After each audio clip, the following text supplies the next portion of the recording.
It's Sunday and I'm going to give you a situation report. And yeah, that's going to include politics. I'm sorry, I can't separate them. Yeah, I'm going to talk about the tariffs, and I'm going to talk about what they're doing. How this means trouble for Alberta. And then I'm going to go over the polls, and then I'm going to answer the question, why would you not vote Conservative? First up, let's put these tariffs into perspective. Not since Ferris Bueller's Day Off have the Smoot-Hawley tariffs had so much attention. Here's tariff levels over the last 100 years. There's the Smoot-Hawley tariffs of 1930, which extended the Great Depression to essentially the end of the decade. Yeah, if their intention was to destroy everything economically, they worked amazing. That's where Trump's tariffs are. That's where Trump's tariffs are, anticipating 232.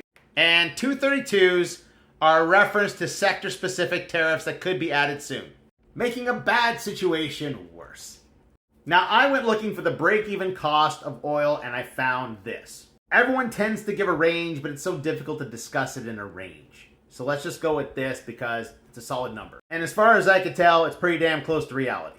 They say the break-even point for oil sands oil is $49 a barrel. All this tariff shit has pushed Alberta oil down to $54.60 a barrel. And it could fall more next week. There's already layoffs in the oil industry in the US. Now, I know you have been told that if we build pipelines, the price of oil will go up. And that's true, but the oil companies have to be willing to use the pipelines. And right now, not so much. See, pipelines aren't free. Somebody has to pay for them, right? Right now, Canadian taxpayers have paid for them, but that has to be repaid through user fees. And right now, the oil companies don't like the user fees. Cuts into their profits. And there ain't a whole heck of a lot of profit to go around at the moment. So, food for thought when we talk about building new pipelines. Just because we build them doesn't mean the oil companies are going to use them. Now, before I get to the polls, I just want to reiterate something. Conservatives have done this. Conservatives have done that.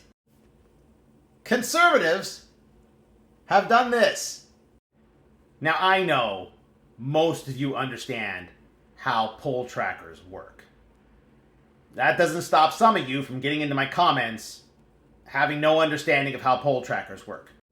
If you go to 338 Canada and you click on all federal polls, it will show you all the federal polls. So for the folks who are saying that, well, that poll is corrupt or that poll is corrupt, it's all of them. All of them say the same thing. And be sure to check the date. Don't scroll down into the past and find polls that say the Conservatives are leading. Those are old polls. And right now, across the country, the Liberals are looking good, except for Alberta and Saskatchewan. Why? I don't know. Over at the CBC, it's a 96% chance the Liberals are going to have a majority, 3% chance the Liberals are going to have a minority, and a 1% chance for Conservative minority, and no chance for Conservative majority. Now, I get it. Some of you are commenting saying, well, everyone I speak to is going to vote Conservative. Vhy would anyone vote Liberal? Well, I'll tell you why. This story was shared by several Conservatives that I know.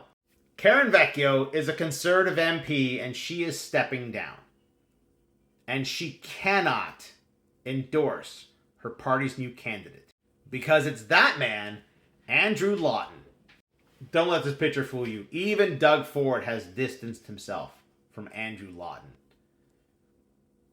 And for those who think that Doug Ford's going to become a federal Conservative leader, he's not going to be the Conservative leader of the current Conservative Party. I'm calling it right now. Conservative voters are worried about this stuff. Pause to read. And that stuff. Pause to read. Being politically conservative does not mean that you are insane. It does not mean that you deny reality. Doesn't mean you believe in that. So conservatives in that riding have a problem. Because they're not voting for Andrew Lawton.